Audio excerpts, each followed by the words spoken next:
In this episode, I'm sharing 7 things I wish I'd known back in the beginning of my photography journey so that you can avoid some of the mistakes that pretty much every single one of us makes, and most importantly, can continue to make for years.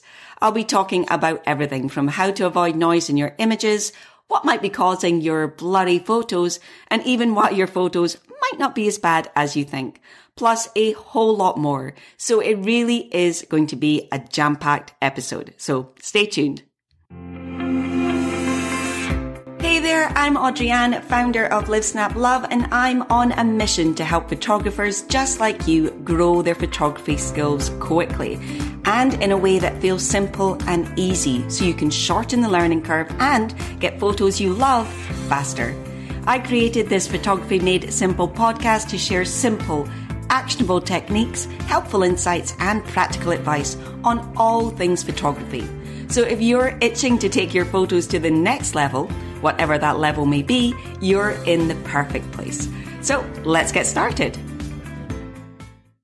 Although I'm confident now in my photography skills, I don't mind telling you it took me a long time to get here. And when I say here, I mean feeling totally in control of my camera, being very intentional about everything that goes into an image, from settings to light to composition to editing, and feeling like I can take any image that I want to on demand. And when I say long time, I mean around 3 to 4 years. So you can see that I didn't exactly breeze through learning photography, and I didn't get there in a matter of weeks. It took me a really long time. I want you to get there quicker. So this is going to be some of the things that I did for years that really held me back. Now, if you are just starting out on your photography journey, this is going to be the listening equivalent of finding pure gold. But even if you've been at this for a while, but aren't getting the images that you want, then there's a good chance that you're still making 1 or 2 of these mistakes. So you're still going to find this really useful. Now, before we dive in, I do want to let you know about a little freebie I have for you that will definitely help you if you're starting out. It's my 90-day photography learning blueprint, and in it, I list out exactly what you need to learn in photography in, you guessed it, 3 months. It's a kind of checklist for you to help you stay on track so that you can learn photography quickly. You'll find this at the show notes for this episode at livesnaplove.com/2. That's livesnaplove.com/2. All right, let's dig in with my first thing that I wish I knew when I was starting out, and that is don't be afraid to use a high ISO if needed. So my first DSLR was a Canon Rebel, and that would give me camera noise, which is that speckles of grain that almost looks like dust over your image, at around ISO 400 or even under that in cases. And I tried to use as low an ISO as I thought I could possibly get away with, never going above the ISO 400 mark, regardless of the situation I was shooting in, because I was so afraid of getting that noise in my images. Now, instead, what I ended up with was a card filled with hopelessly underexposed images, which meant I had to bring up my exposure in processing. And the truth is that just makes the noise even worse. Noise lurks in the shadows of your image. So when you underexpose, all you do is make the entire image a shadow. And then when you try to bring up the exposure, you bring out the noise. So really, when you underexpose in order to try and use a low ISO number, all you're doing is making the problem worse. So the key takeaway here is to make sure that you use the ISO number you need in order to get properly exposed images. Don't try to use that lower ISO number in hope of keeping the noise down. If it leads to an underexposed image, it's only going to make the problem worse. Moving on now to number 2, which is don't let your camera pick the focus point. So if you leave your camera on autofocus select, the camera will try to determine the focus point for you. And that can very often be the background instead of your subject, or the plant bot to the side of them, or in the case of a close-up portrait, it might even be on the nose instead of on the eyes. Whenever you try to let your camera make decisions for you, it will very frequently not make the right one. Remember that really your camera is nothing more than a bunch of wires and sensors, an expensive bunch of wires and sensors, but essentially that's all it is. It can't see the scene in the same way that you can. So key takeaway here is choose the focus point yourself, and that way you will get focus exactly where you want it, which will lead to sharper images. And number 3 is you don't need to shoot wide open. Now, my first prime lens was the Canon 50mm f1.8, and I was so excited when I got that lens because I could finally let more light into my camera than my aperture. So naturally, I shot absolutely everything at f1.8. Now, the problem is using large apertures like this gives you a very shallow depth of field, and definitely not something I would recommend until you are really clear on aperture and depth of field. Without all that knowledge, all you will end up with is a load of images that are that little bit soft because you haven't used the right aperture for the job. Plus, most lenses have a sweet spot, and that's usually a couple of stops above the biggest aperture. Now, I actually have a blog post all about how to make the most of your 50mm f1.8 lens. I'll link to that in the show notes too. The key takeaway for number 3 is that don't shoot at f1.8 just because you can. Choose the right aperture for the scene you're trying to photograph and you will get much clearer images. So moving swiftly on to number 4, which is images often aren't perfect straight out of camera.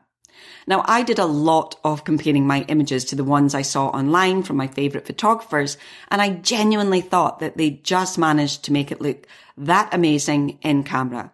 I had no idea of how much editing can go into one image.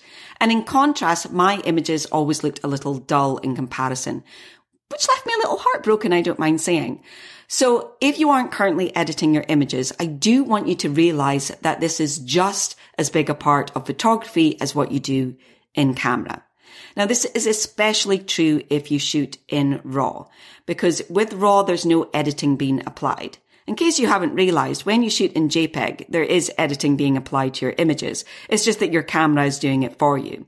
It takes that raw image, it applies some noise reduction and some contrast and some saturation and some sharpness, all at predetermined levels, and then it flattens that into a JPEG and gives you that JPEG file. When we shoot in RAW, none of that is applied and we do it ourselves because we can get better results that way. So if your images aren't looking good as the pros, and especially if you do shoot in RAW, remember that you need to do at least a little bit of editing to them, even if you want your photos to look natural. That little bit of editing adds that extra little bit of spit and polish, which makes your images look more professional. So key takeaway from number 4, your images probably aren't as bad as you think. You maybe just need to add a little bit of editing to them to make them look their absolute best. Let's move on now to number 5, which is you should learn things in order.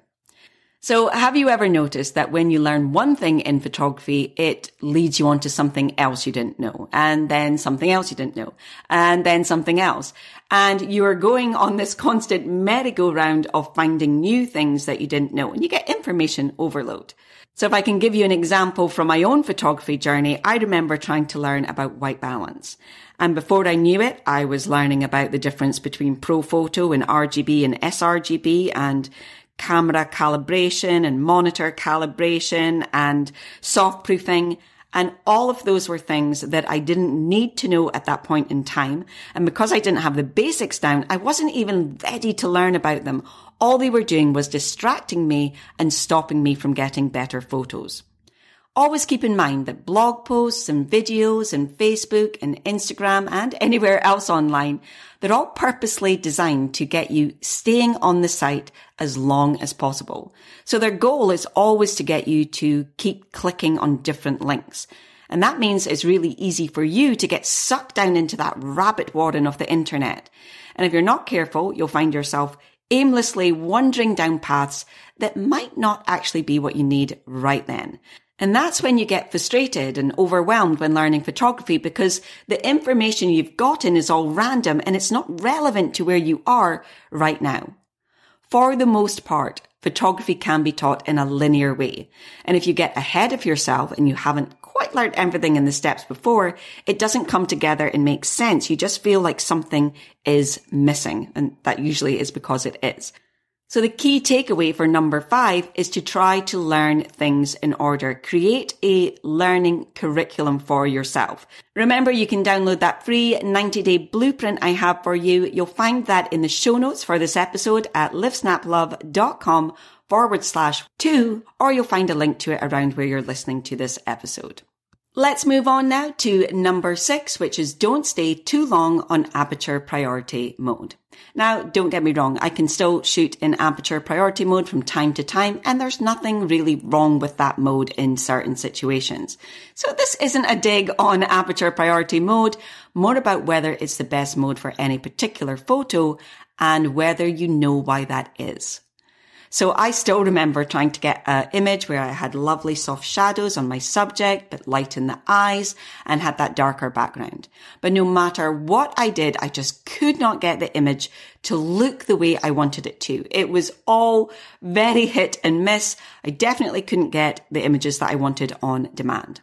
Now, when I finally learnt the ins and outs of shooting in manual mode and not just simply using it to balance my exposure in the same way that my camera would have done, I could suddenly get this photo and any other photo I wanted on demand. Now, there have been many turning points and light bulb moments for me in photography, but learning how to shoot in manual mode was a game changer.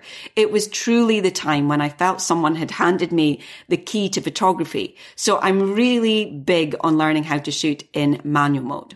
I do have to say, it doesn't mean you have to shoot in manual mode all the time, but it's really important to understand how to use it because then you understand how your camera works. And that way you can choose the right mode for the right situation. So if you're currently using aperture mode on occasion, but you know exactly when and why to switch to manual mode, then you're good to go. But if not, if you're sticking on aperture priority mode because you're scared to make the switch or because you don't understand how much difference it can make to your photos, which is exactly what I thought, I really want to encourage you to learn manual mode today. Now, I know I didn't listen when I heard people tell me to switch to manual mode, but my hope is that you are more open and welcoming than I was. Honestly, it will make the difference in understanding how to get the shots that you want. So key takeaway from number 6, don't stay too long in aperture priority mode. It is a great stepping stone away from auto, but don't stay too long there and do make the switch to shooting in manual mode as soon as you can. And moving on to my final thing that I wish I had known when I was starting out, and that was stay focused on your own path.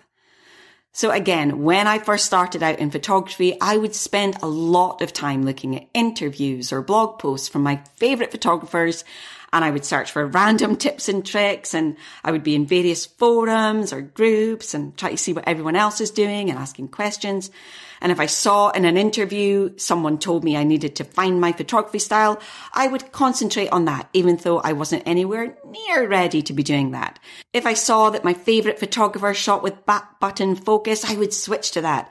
And then I find another photographer saying they didn't use back button focus, so I would switch back. Never mind that I didn't understand all the other elements that go into getting a tack sharp image. I just wanted to do what other people were doing. Now, the point I'm trying to make is perhaps each of these elements can be important and perhaps you will want to do them all at some point, but it's all relative to where you are right now. Learning about back button focus when you don't even know how to switch your focus points isn't going to be helpful. It's actually going to hold you back and it's going to make it the whole situation worse. Finding your photography style when you can't get the images you want in camera or you don't know how to edit your photos is going to be nothing more than an exercise in frustration. So the key takeaway for number 7 is stay focused on your own journey. And if you do that and can stop getting distracted, you'll find that you can learn photography in weeks and without the same level of frustration. So we covered a lot in this episode, so I'm going to give a quick recap of all 7 and the key takeaways for each one. So number 1 was don't be afraid to use that high ISO if needed. Remember that if you use a low ISO number and underexpose, you're actually going to make the problem worse. Use the right ISO number that you need in order to get correct exposure, and you'll find you won't have as big of a problem. Number 2 is don't let your camera pick the focus point. Remember, your camera can't see the scene the way that you can, so choose the focus point yourself and you'll find you get sharper images. Number 3 is you don't always need to shoot wide open. Even if you have that lens that can shoot at f1.8 or f1.4, it doesn't always make sense to shoot at those aperture numbers. Always shoot a couple of stops above that, say f2.8 or f3.6, and you'll find that you get sharper photos. Number 4 is images often aren't perfect straight out of camera. Nearly all professional photographers will do at least some form of editing on their images. So don't compare your straight out of camera images to the images that you see from the pros unless you're editing your images. Number 5 is you should learn things in order. There is a linear learning path to photography, and if you try and cobble together different things and learn things out of order, you're only going to make the process longer and more frustrating. Follow a learning curriculum and you'll find that you can learn photography much quicker and with less frustration. And number 6 was don't stay too long in aperture priority mode. Use it as a stepping stone from auto on your way to full manual mode. Using manual mode and understanding how your camera works is really the key to getting images to look the way that you want them to. So don't be afraid to move on from aperture priority mode and shoot in full manual mode instead. And number 7 was to stay focused on your own path. If you do that, you will find you will learn photography in weeks and without the frustration. So if you can, put your blinkers on and stay focused on your own photography path and try not to let all the noise and the information that is out there distract you from your own goal. Don't forget that you can download my free 90-day photography learning blueprint. You'll find that over on the show notes for this episode, livesnaplove.com/2. I'll link to it there and I'll link to some other things that I think might be really useful to you for all of these. So that wraps up today's episode. I hope you enjoyed it, and I hope that learning some of the things that I wish I'd done when I'd started out will save you some time, energy, bandwidth, and frustration. And I will see you again, same place, same time next week. So that wraps up this week's episode of Photography Made Simple. I'll be back at the same time, same place next week. But if you want more, head on over to livesnaplove.com/podcast, where you can find all the resources and the downloads mentioned, plus a whole lot more. Finally, if you enjoyed the podcast, please be sure to subscribe, and that way you won't miss an episode. Thanks so much for joining me, and I'll see you again next week.